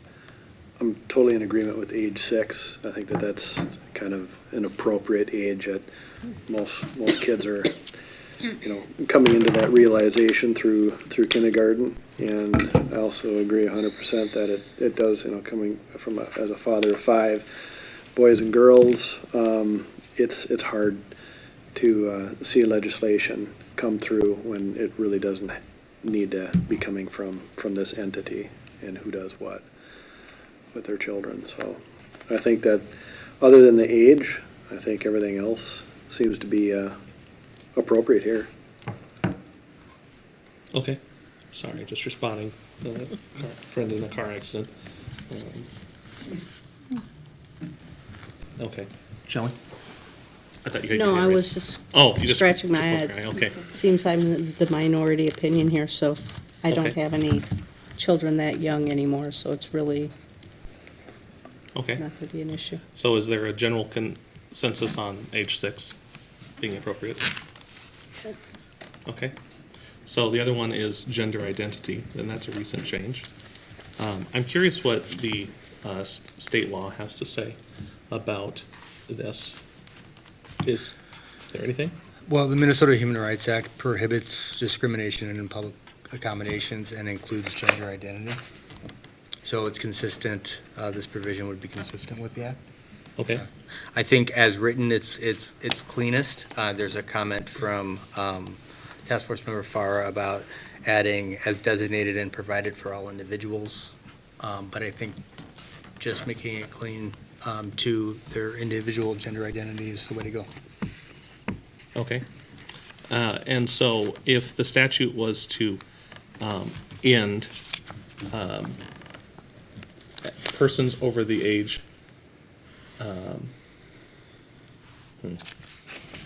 gender identity is where we go. So if it was to say corresponding to their gender, help me understand, does that violate the Minnesota human rights statutes? The Minnesota Human Rights Act talks about gender identity. Okay. So is that so it does talk about gender identity, but is that a violation for the city to say? I guess I'll ask it very specifically. Would the city be at risk of, anyone can sue obviously, but would they be at risk of losing a lawsuit when someone says, well, your statute says it has to corresponding to their gender, period, and that violates my rights? Would they have good standing in a suit? Chair and members of the task force, I think the gender identity verbiage is more accurate and it's more clear. You can, I think, get in an argument with respect to what you're trying to get at, but I think gender identity, mirroring what the Human Rights Act says, I think is, again, the best recommendation. Okay. Gordon? I was reading this, and to me, this comes almost like a recommendation, because you're not going to put that person in jail because you took a boy or girl into the wrong thing. So how about we just say that this is a recommendation? Because you're not going to enforce this code. I don't think. The city is going to look at the age and all that. So I'll be forthright, and I'll say that I don't believe that biological males, regardless of, once they're into adulthood for sure, I don't believe they have any right being in bathroom that with women. I just don't think that that's appropriate. I think that that is a public safety issue. And I think that, as has been our course, which is the well-being and the general health of the community, I don't think that that provides for the general well-being and health of the community. Related, gender identity as an expression is very interesting, because gender identity, if someone is non-binary, does that mean that the city must provide a non-binary restroom?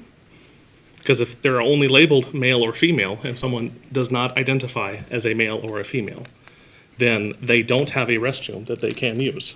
Mm-hmm.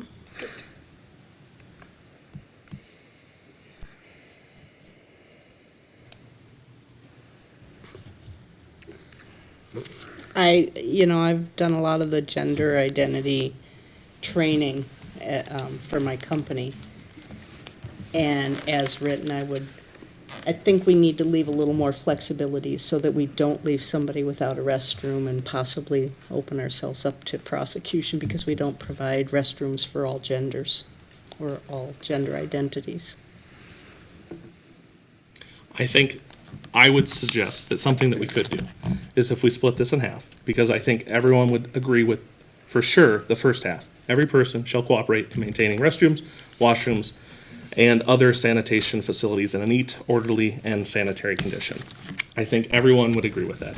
So then the question is, at what point is it no longer appropriate for people of a certain age and gender to be in the restroom of the opposite sex?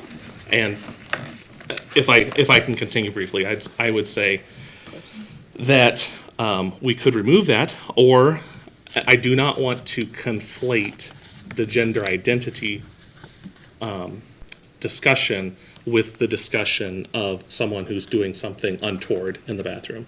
Those are not the same thing. And so perhaps what we just need is a statute, or maybe that's not needed because it's already in state statute, that basically says, if you're in the bathroom and you're peeking over the stall and looking at people and you're an adult, that's not appropriate, period. And that kind of neuters the discussion on gender identity as a whole. Because it's more the action of that individual. That's what I was going to say, honestly, because if the intent is to restrict inappropriate activities in restrooms of the opposite gender or a gender somebody doesn't identify with, that's really what should be addressed, not which restroom they utilize for their business. but I don't know what the intent of the code here and why that's there. I think it's reasonable to assume that the code is there historically for the purpose of not making sure that men can't be in the girls' restroom. I think that's probably the historic, wasn't there when they said it, It's sexist to assume women never do that. but yeah, that's usually the way Yeah. it goes. So maybe a question to council is would we need a statute that was to say, like, or is that already in state code? For example, that you come in and you're peeking under the stalls. Do we need to address that in code, or is that already addressed by the state code?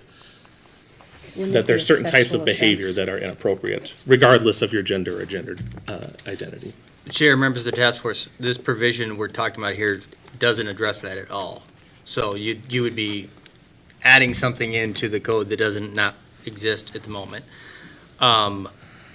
I don't know which manner of criminal statutes, probably a host of them, would be violated if someone comes in and peeks into a stall or is inappropriate in the restroom. But, so I'm sure that criminal behavior would be taken care of under a variety of different criminal statutes. But here, we're just, to be clear, we're talking about parks, restrooms in our parks. This is under the park section of the code. And it's just talking about who can use them, not activity within the bathroom. Using them, I would argue, is an activity within. But what is the point of this sentence? What are we trying to do with it, and why is it here? I mean, okay, we set an age limit of 6, but why are we doing this? I think that's valid. I mean, if we eliminate Why it, do we what does care? that change? Which bathroom anybody of a particular gender goes in code? Task force, I would throw that out to you. That's kind of a policy question for you to discuss.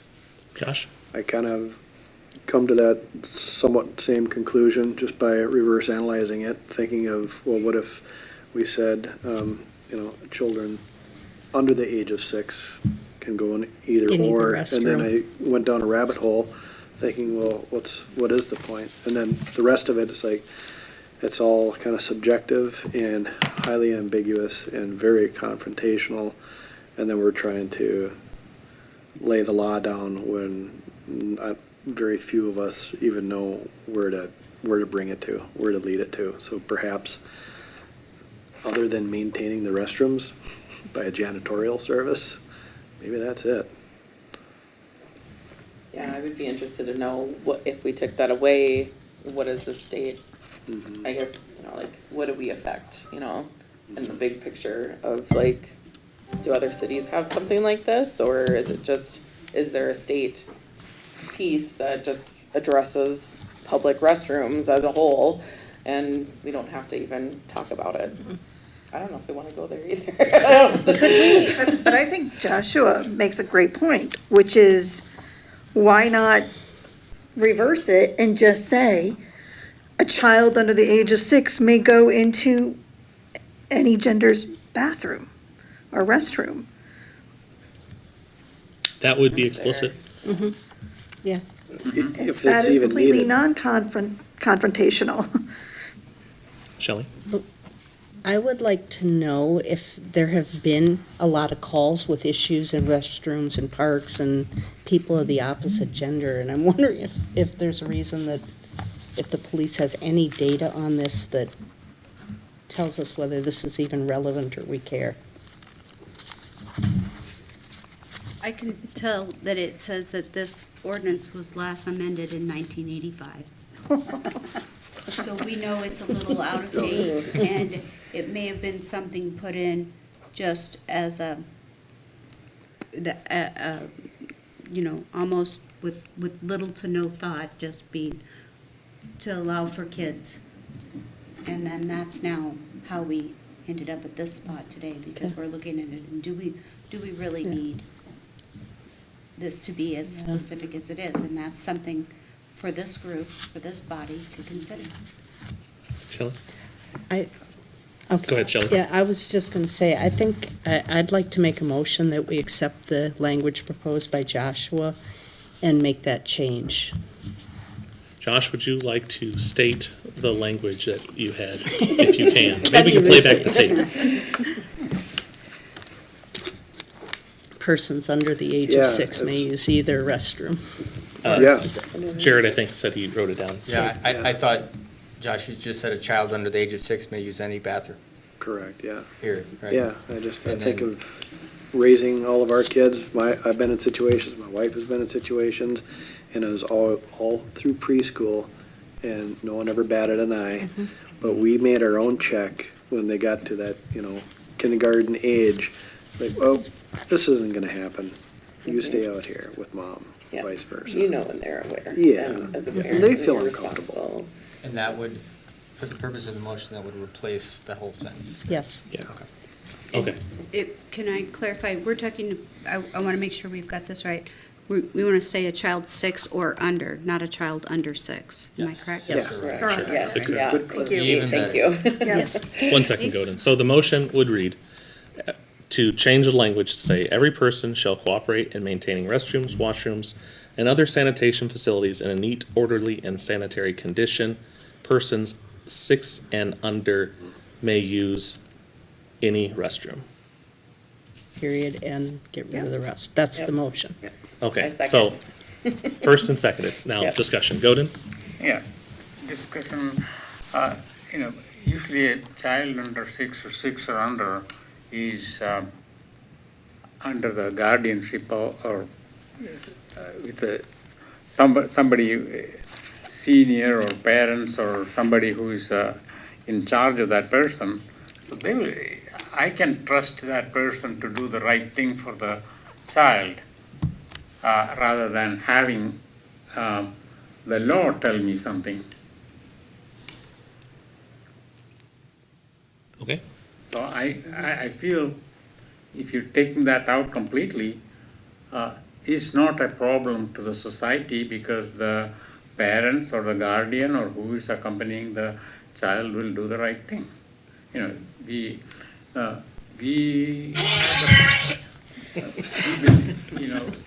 assign certain responsibility to the guardians, and this is one of the things that they do naturally. Yep. I don't think that I agree with what you're saying. I don't think the question is about children under the age of 6, but I think that wording the statute that way makes it that way. Other discussion on this?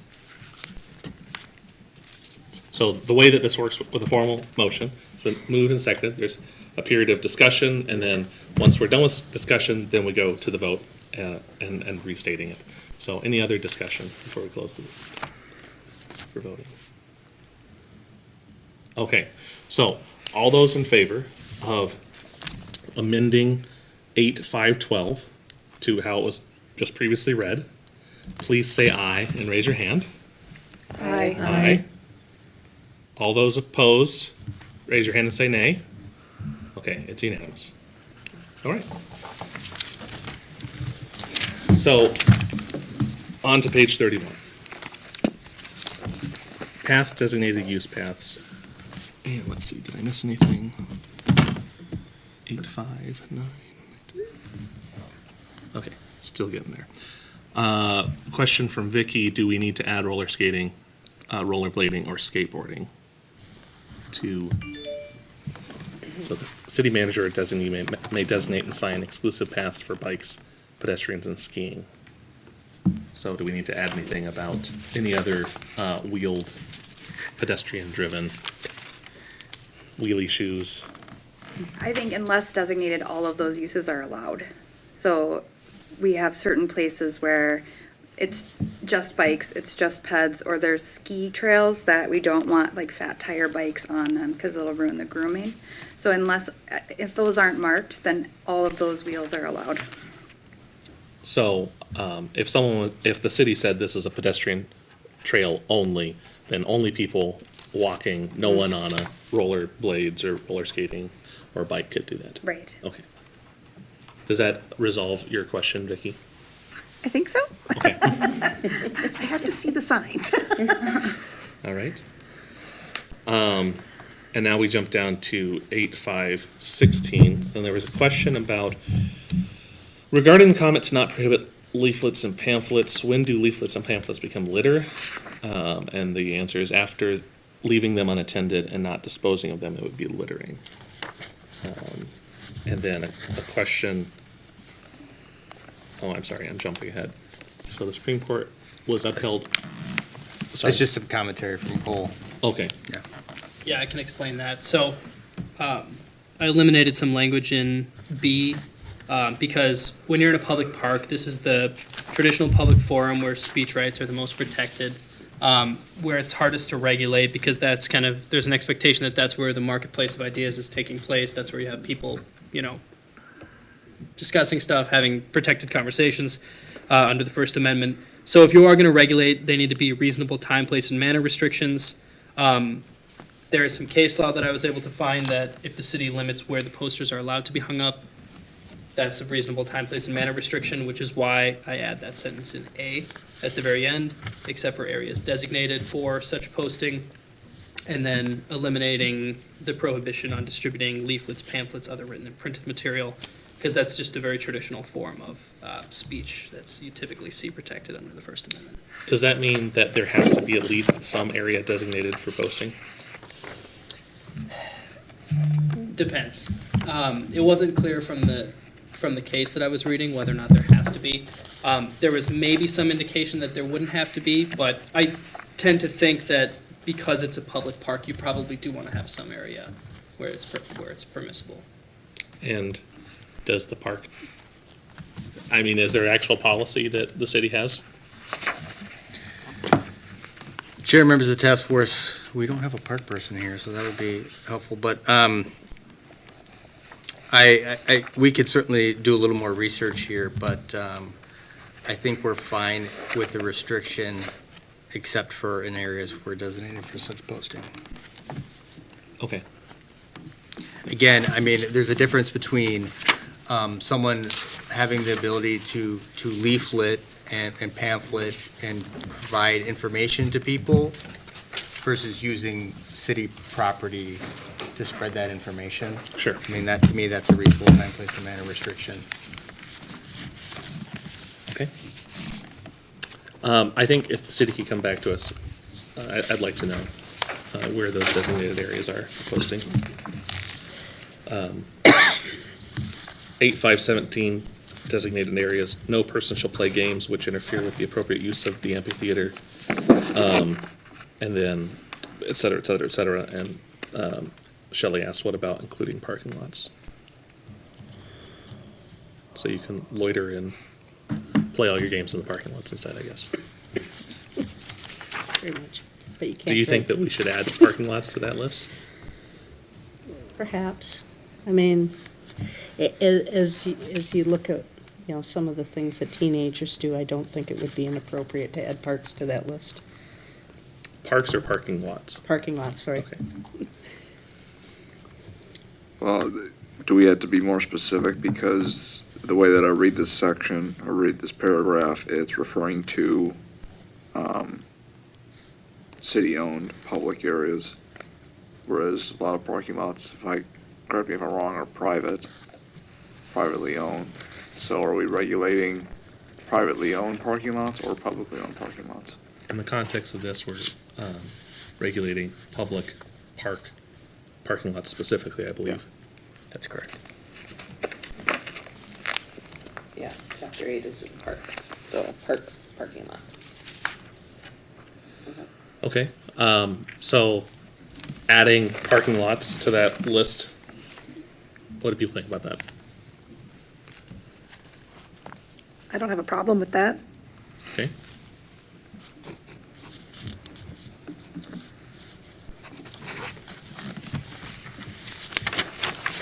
All right. So is that a consensus to have Michelle add it? Okay. All right. Page 32, bodies of water. Okay. This is a one. B, use of flotation equipment. All right. I was very curious as to why the city cares as long as it was designed to be used for flotation. So not just like junk that they throw in a body of water, but So Vicky asked, what about the use of water wings? Or, I mean, my pool noodle definitely does not have a state watercraft license, so, I'm trying to understand the restriction there. Well, I mean, I can try a little bit. This is really a recreation item, but since I do a lot of surface water management, it crosses over a little bit. I think it's just trying to get people, I mean, obviously, it says in here, where is it? All persons shall comply to swimming areas unless it's, so there, like, we have a swimming beach. So these things are allowed at the swimming beach. Because it says, you know, can't have these flotation devices unless it's allowed by park rules or something like that. So I'm assuming they ran into issues with people being outside those designated areas, having parties or gatherings, and having these large groups of people floating out in other areas can inhibit other uses in those water bodies. You know, like the one thing that's listed here is air mattresses. You know, putting these big things out in the different lakes and water bodies and having people floating around outside of potentially designated areas can be an issue. And so I think what they're, and I'm guessing this one has not been rewritten for a while either, so there may be some updating that could be done, but I think that's why they're saying in any park property unless specifically allowed. So I think instead of allowing everything and then restricting it in certain areas, we've taken more of the approach of we're restricting it everywhere and then only allowing it in certain areas is kind of the approach that's been taken. So, and I think that's why, but again, there may be someone in recreation who has dealt with these issues more often than I have, so. Okay. Chair, members of the task force, just to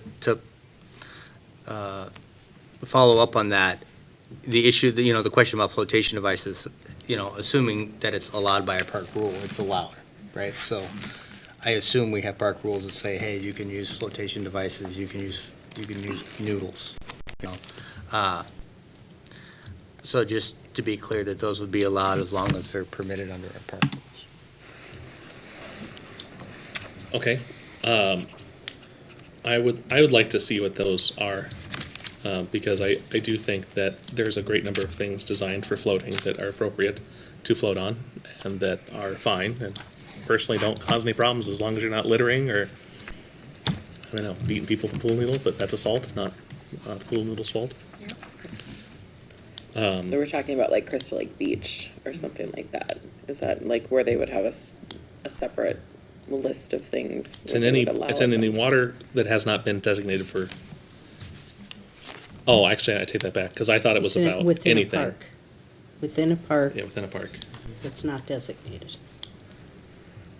Okay. Okay. Yeah. Maybe next month we can have someone from Parks here to answer some of these questions. C, is a canoe a boat? It's a good question. I know we have a definition for motorboat. As you go through this chapter, there's, much like there's different rules for different parks, there's different rules for our different water bodies. And so I saw the question in here. I have not looked to see if we have a definition of a boat. We do have a definition for watercraft. We have a definition for motorboat. This may be one that I don't recall seeing, but we would have to look and see. And maybe we change then that word boat to either watercraft or motorboat or whatever the intent that we want to have. So generally though, are like canoes and kayaks, can you just take them wherever? Or what's the effective policy of the city? Yes. I mean, we have not worried about where people are launching their canoe. You have to carry that. So we don't generally see an issue with people launching a canoe in an area that maybe wouldn't be designated because you're not gonna be able to get your canoe there very easily. So just in practicality, it hasn't been an issue. Okay. So I think maybe revisiting the definition of boat. But, because it's not clear. Anything else on this page?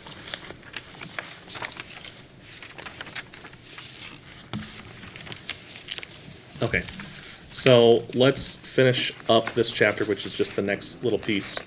So we're just on the next page, and it's the continuation of the violation penalties. And Shelley asks, didn't we discuss standardizing language around fines being established by the city from time to time? So this is a case where it's enumerated in statute, as opposed to being somewhere else. And I think we did talk about, maybe it was just fees, but I thought it was also fines being standardized. Yeah, it was a question that, we should be consistent if we have done this. And I thought we had. I can update that language. Okay. Okay, so we are at our stopping point, and we made it up to street lighting.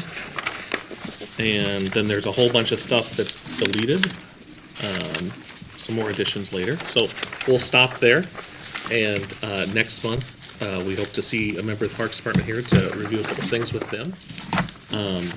That takes us to the end of our agenda, and if I can find my script somewhere, it tells me what to say now. Because there are announcements. Okay, here we go. Miscellaneous. The next code review task force meeting will be August 30th, 5:30 p.m. here in the city council chambers. Meetings will typically be held on the last Wednesday night of each month.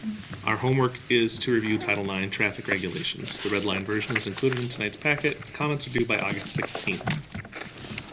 All right, meeting is adjourned. Thank you, everyone.